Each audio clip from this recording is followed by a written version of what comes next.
This week we are continuing our 8:30 Bible study on the book of Esther, looking specifically at the people of the narrative, comparing pride and humility, favor and complaint, righteousness with unrighteousness, wise counsel with ungodly counsel.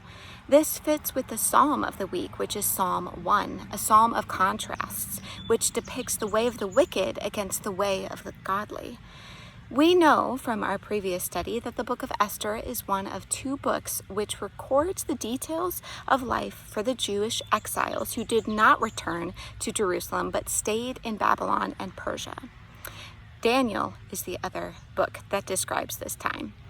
We're going to look at Esther's character and actions and compare and contrast them with Daniel, and then also with Joseph from the book of Genesis, seeing how in all God accomplishes his purposes. We can trust in his plan, even when we can't possibly see how it will all come together. God used Esther to accomplish a great purpose, saving the Jewish people. Through Joseph and the famine in the land, he saved his people and the surrounding people groups, blessing and growing the population.